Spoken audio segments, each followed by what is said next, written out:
जय हिंद दोस्तों, all competition YouTube channel में आप सभी का स्वागत है। जैसे कि जो पिछला क्लास हुआ था भारतीय राज्य व्यवस्था का प्रस्तावना पार्ट 1 हुआ था, आज जो टॉपिक होगा हम लोग का वो भी प्रस्तावना पार्ट 2 होगा। नोटिफिकेशन हमने मॉर्निंग में ही अपलोड कर दिया था। आज बेहद यूजफुल 20 क्वेश्चंस होंगे जो प्रस्तावना से रिलेटेड होंगे। ठीक है, हम लोग का क्लास स्टार्ट करने से पहले एवरीडे का जो मोटिवेशनल स्टोरी होता है उसी के साथ आज भी क्लास हम लोग स्टार्ट करेंगे। जो मोटिवेशनल स्टोरी होगा बाबू कि सीढ़ियां वो नहीं जो छत तक जाना है। ठीक है, सीढ़ियां वो नहीं जो छत तक जाना है, मेरी मंजिल तो आसमान है, रास्ता खुद बनाना है। इसी के साथ आज का क्लास स्टार्ट करेंगे। जो फर्स्ट क्वेश्चन होगा हमारा प्रस्तावना पार्ट 2 का वो हमारे स्क्रीन पे रहा। भारतीय संविधान की प्रस्तावना में वर्णित लोकतंत्र को किस रूप में स्वीकारा गया? तो इसमें जो वर्णित किया गया था बाबू, इसमें वर्णित लोकतंत्र था। इसमें स्वीकार करने की बात जो थी वो थी कि सामाजिक राजतंत्र, ठीक है, आर्थिक लोकतांत्रिक,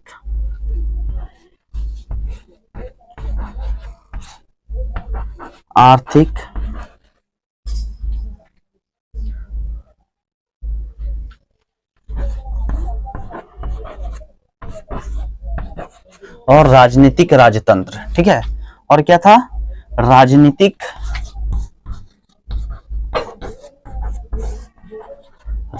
राजतंत्र, ये तीनों को शामिल किया गया। ठीक है, किसमें? भारतीय संविधान की प्रस्तावना वर्णित लोकतंत्र को किस रूप में स्वीकारा गया? तो वो है राजनीतिक राजतंत्र, सामाजिक राजतंत्र और आर्थिक लोकतांत्रिक के रूप में इसे स्वीकारा गया। और इसी प्रकार से जो सेकंड नंबर क्वेश्चन है कि प्रस्तावना का वह प्रावधान सभी वयस्क नागरिकों और जो मतदान का अधिकार प्रदान किया गया सभी को एक समान, वो था प्रजातंत्र। क्या था? प्रजातंत्र। इसे क्या कहते हैं?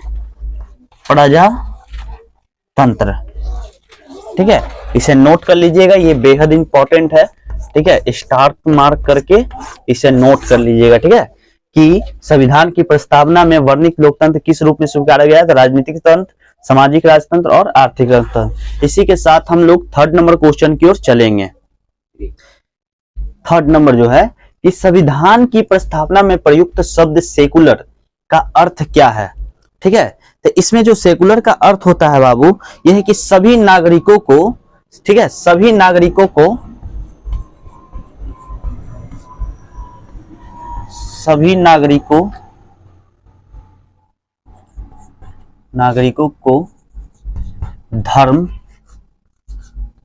धर्म एवं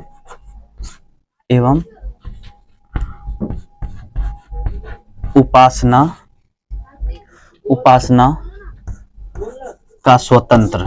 ठीक है, स्वतंत्र। ठीक है, क्या सभी नागरिकों को धर्म एवं उपासना के क्षेत्र में स्वतंत्र चाहिए था? ठीक है, इसीलिए इसे निहित सेकुलर का अर्थ है। ठीक है, सेकुलर का अर्थ क्या होता है? सभी धर्म को अपना अपना उपासना मानने का अधिकार हो। उसी प्रकार से फोर्थ नंबर क्वेश्चन की ओर चलेंगे। जो फोर्थ नंबर क्वेश्चन है कि भारतीय संविधान का प्रस्तावना के अनुसार भारत के शासन की सर्वोच्च सत्ता किसमें निहित है? तो सर्वोच्च सत्ता तो पता होगा, भारत की जो निहित है वो है जनता में। किसमें बाबू? जनता में निहित है, जनता में निहित है। ठीक है, इसे लिख लीजिएगा, जनता में निहित है। उसी प्रकार से हम लोग 42वें जो 5 नंबर क्वेश्चन है कि 42वें संविधान संशोधन द्वारा प्रस्तावना में लिखित, ठीक है, प्रस्तावना में लिखित में से कौन सा शब्द जोड़ा गया? प्रस्तावना में कौन सा शब्द जोड़ा गया था? वो जोड़ा गया था, वो हमारा था समाजवाद। क्या जोड़ा गया था? लिखित संविधान संशोधन 42वें में समाजवाद को जोड़ा गया। समाजवाद को जोड़ा गया था। इसके साथ दो और जोड़े गए थे। ठीक है, यहाँ निम्नलिखित में से था कि ऑप्शन में जो ऑप्शन होता है ना, ऑप्शन बेस्ड क्वेश्चन है ये सब, कि इसमें क्या क्या देता है। समाजवाद जो दिया गया था इस क्वेश्चन में, तो समाजवाद को हम लोग जोड़ा गया था 42वें संशोधन में।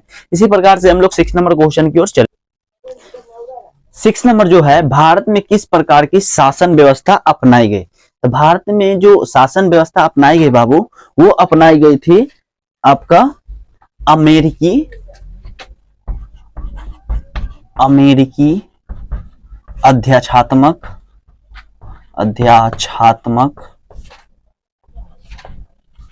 प्रणाली।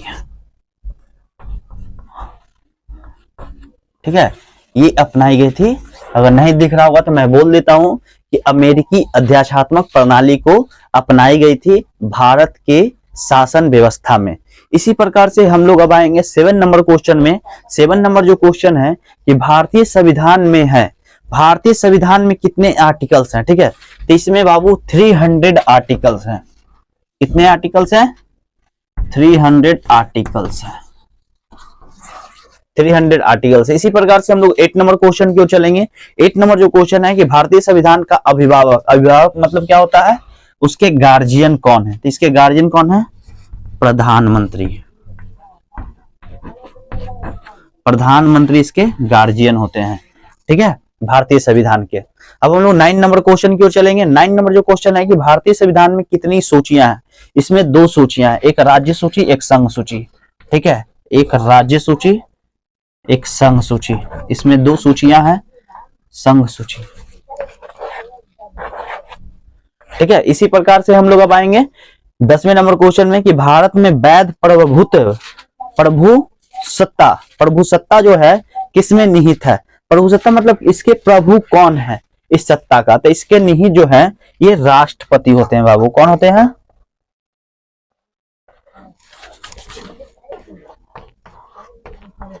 राष्ट्रपति इसके प्रभुसत्ता होते हैं। इसी के प्रकार से हम लोग 11 नंबर क्वेश्चन की ओर चलेंगे। 11 नंबर जो क्वेश्चन है, हम भारतीय संविधान की संरचना किस प्रकार है? ठीक है, तो भारतीय संविधान की जो संरचना है बाबू वो एक प्रकार की संघीय है। क्या है? संघीय है।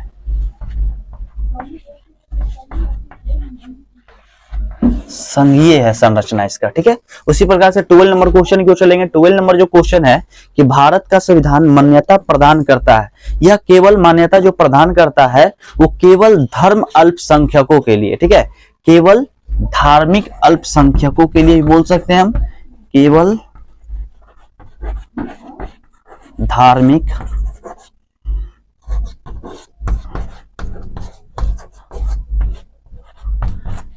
धार्मिक अल्पसंख्यकों के लिए यह प्रदान करता है। इसी प्रकार से 30 नंबर क्वेश्चन की ओर चलेंगे। 30 नंबर जो क्वेश्चन है हमारा कि भारत संविधान का आप किस प्रकार वर्णन करेंगे? तो हम जो वर्णन करते हैं बाबू हम लोग, यह एक लिखित संविधान नहीं है। ठीक है, इसका वर्णन यह लिखित संविधान नहीं है। यह लिखित संविधान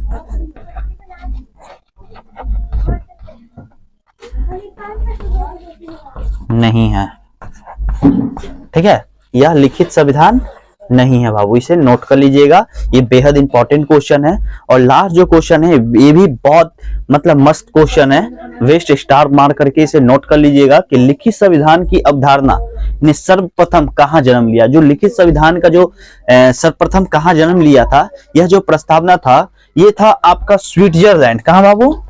स्विट्जरलैंड।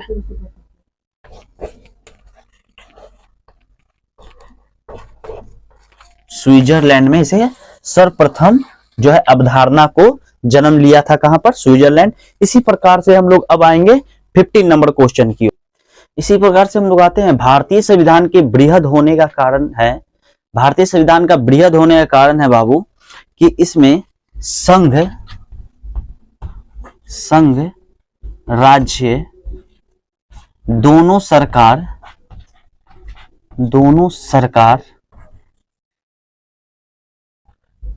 का संविधान है। ठीक है, इनमें संघ तथा राज्य दोनों सरकार का संविधान है इसमें। ठीक है, संघ तथा राज्य दोनों सरकार का संविधान है।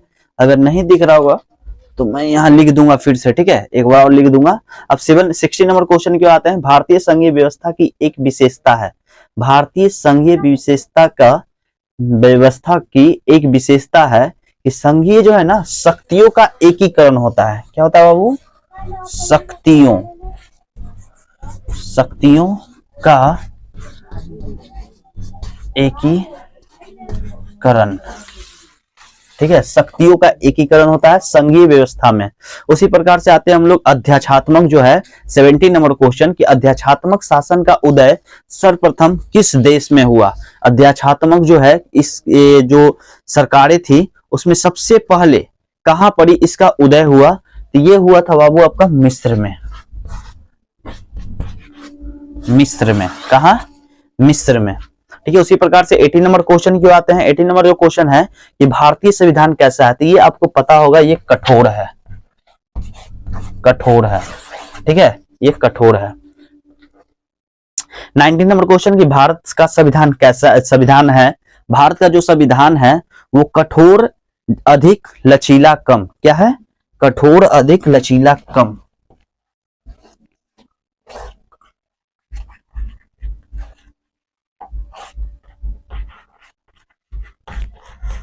लचीला कम, ठीक है।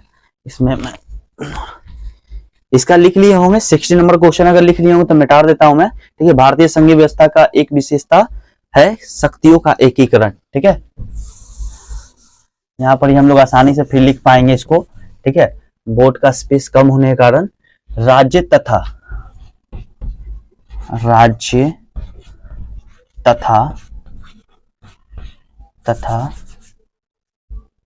संघ दोनों सरकार संविधान में है, ठीक है। संघ तथा राज्य दोनों सरकार संविधान में है, ये लिख लीजिएगा। संघ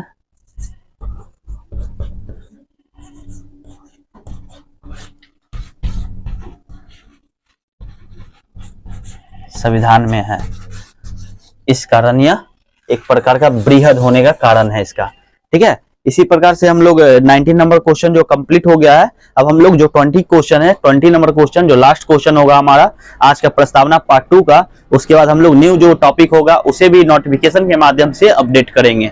चलते हैं हम लोग 20 नंबर क्वेश्चन की ओर बाबू। 20 नंबर क्वेश्चन जो है कि विश्व का सबसे बड़ा संविधान लिखित एवं सर्वाधिक व्यापक किस देश का है। तो यह बाबू आपको पता होगा ये ब्रिटेन का है, ठीक है। व्यापक जो है ये